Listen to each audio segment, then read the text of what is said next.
So today I have a very important list to share with you all. I know you all saw it because of the name of this video, but today is my top 10 books that I read in 2019. Let's go ahead and get started. So these are going to be told in no specific order except for my very number one book from this year. I know you all will probably be able to go ahead and guess it. So before I say it, please tell me down in the comments below what you thought my number one would be, and then your reaction to what I actually said. Were you right? Were you wrong? How do you feel about that being my favorite? Again, this is my list, so don't be too mean, but if you disagree and think that one of my other favorite books should have been the top, please tell me why you think so. I would love to talk to you all down in the comments. But my first I am doing because, they're kind of joint favorites. Like, I will never be able to not associate these two series together, plus I don't have physical copies of them. And that is Small Spaces by Katherine Arden and City of Ghosts by V.E. Schwab. I loved these series so much. I read the first and second books in both of those series. So Small Spaces and Dead Voices in the Katherine Arden series, and City of Ghosts and Tunnel of Bones by V.E. Schwab. I absolutely loved both of these series. They were super charming, definitely a little bit more mature than middle grade, but I do think it was just enough to be kind of spooky and mysterious and very real, but also having a younger audience in mind, which I think was really smart.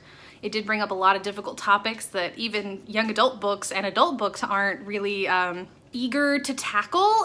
So I really loved both of them, and they definitely deserved a spot on this list. Now I'm sure this next one will come as a partial surprise, and that is The Priory of the Orange Tree by Samantha Shannon. I still don't know my true feelings on this book. Like, honestly, I keep telling myself I need to reread it. Why would I reread this monster of a book? But it was so good. Like, not even in a sense of like one of my favorite books of all time. It was just such an intricately woven story, and I didn't even mind that the words were not that big, that the chapters were kind of tediously long. It didn't matter. I absolutely loved this book. I think I still ended up giving it a 4-star or a 4.5. It didn't reach the full 5 just because I am very confused as to what my rating and feelings are. But this book really pushed me out of my comfort zone. It's big, it's fantasy, and it's like intense fantasy, but it's also got some fantastic conversation in it. It's got some lovable characters and some great romances, and I was pulled apart by this book. I was stitched back together. I loved a lot of it. I hated some of it just because it was so gut-wrenching. But honestly, if there's another one in this series, like if this turns out to be a series, I'm gonna be shook. Like, I will probably pre-order it and I will just be a hot mess. Now, some of these are back from the beginning of this year, and I feel like I read these in a totally separate year that wasn't 2019. But this one is my favorite book from February, and that is Behind Her Eyes by Sarah Penborough. I went into this book not thinking I was gonna like it. I actually almost returned this to McKay's 3 separate times and convinced myself, no, you need to read it. People are loving it. It's like, apparently people think it's a great book, and I don't know why you're so hesitant to read it. I didn't know why either, but I'm really glad I didn't. This book ended up being my absolute favorite book I read in February, I think. I'm pretty sure. I'll have to go back and watch that video to confirm, but the psychological thrillerness of this book was so intense, and I didn't know I needed the giant plot twist that this book had until it came about. And then I was like, if there's any other books that are like this, I will love them immediately.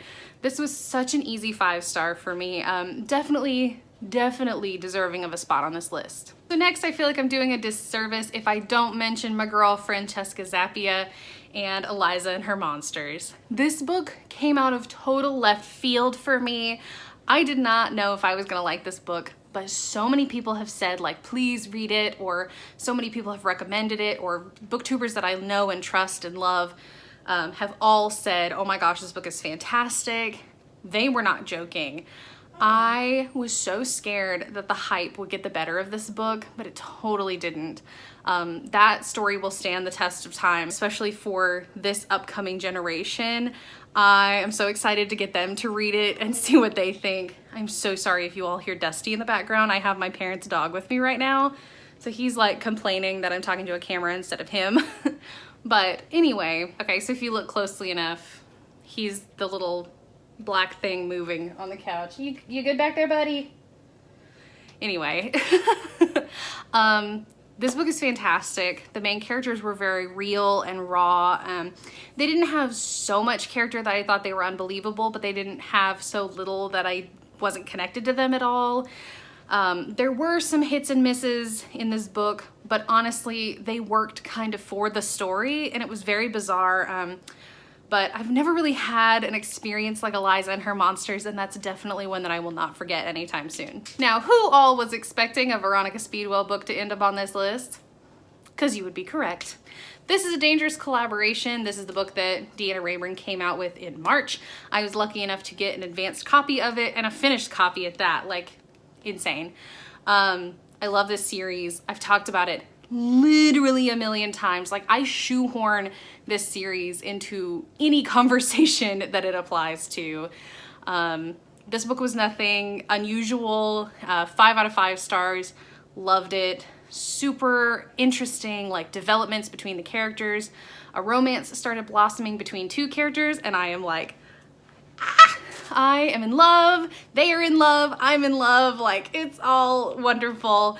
And I am dying to get my hands on the next book that comes out next year, but this was such a solid addition to the Veronica Speedwell series. This was another book that kind of came out of left field for me, and that is These Witches Don't Burn by Isabel Sterling. I literally only picked this up because of the Witch Please Readathon that I hosted back in July, and I'm so glad I did. This book is absolutely perfect if you're wanting like something a little bit more contemporary for like that spooky Halloween season, but you still want it to be kind of on brand. It's got witches, it's got romance, it's got contemporary like teenage problems, but it's also got a little bit of spook and a little bit of intense situations in it, which fantastic, absolutely loved it. Again, can't wait for the sequel to come out. One of my new favorite series, and I haven't even read the second one yet. Now, if any of you all know Claire McIntosh, she writes really solid thrillers, and I See You was no different. I am so scared to go on public transit now because of this book. I actually listened to this on audiobook, which I think was probably the best idea I could have had. Honestly, so good. The narrators that they got were the best, literally. I loved it. Super scary, super domestic thrillery. Really makes me question if I know literally anybody in my life the way that I think that I know them. Just overall very atmospheric and very terrifying. Now, this was my second favorite book of the year. I loved this book. It was very near and dear to my heart for the longest time until my favorite book of the year outshined it just a little bit, and that is My Lovely Wife by Samantha Downing. I was shocked by how much I loved this book. The domestic thriller, psychological thriller, backstabby, gross, gruesome nature of this book, like, hated all the characters but loved them at the same time. Super confusing, kind of read like a Peter Swanson book where you're not supposed to like the characters. You have just enough sympathy for them to feel bad for about 5 seconds. And then you're like, ugh, like, I don't know why I like these characters in the first place. Kill them all, please. Like, it is that kind of book, and it was perfect. Like, I couldn't have given out a more perfect 5-star except for my favorite book, which is coming up 2 books from now. And oh my gosh, I can't wait for more Samantha Downing. I get the feeling that she's going to be the female equivalent to Peter Swanson, and I am so ready for this because I need a new favorite author in my life. Peter Swanson's great, but I wouldn't mind him being trumped by Samantha Downing. And this next one definitely made me second guess that I like lyrical, flowery, over-the-top writing, and that is The Wicked Deep by Shea Ernshaw. Now, you all have heard me talk about this book a lot too, because this is another one, and I feel like my entire top 10 list is this way. This literally came out of nowhere. I honestly didn't have any interest in this. I bought it, I think, on Book Outlet or McKay's maybe.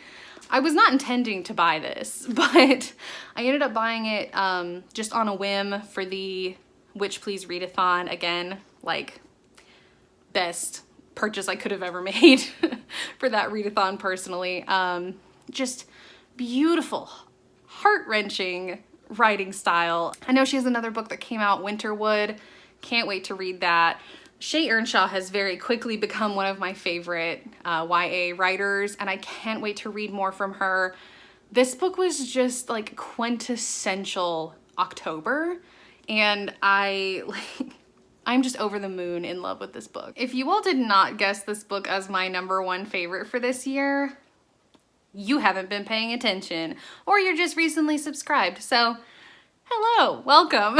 Thanks for subscribing to my channel. I appreciate it. You're about to find out what my favorite book from this year is. And that is Lock Every Door by Riley Sager. I do think that Riley Sager has officially taken over the spot as my #1 favorite author. I said it. I can't not say it. His writing is amazing.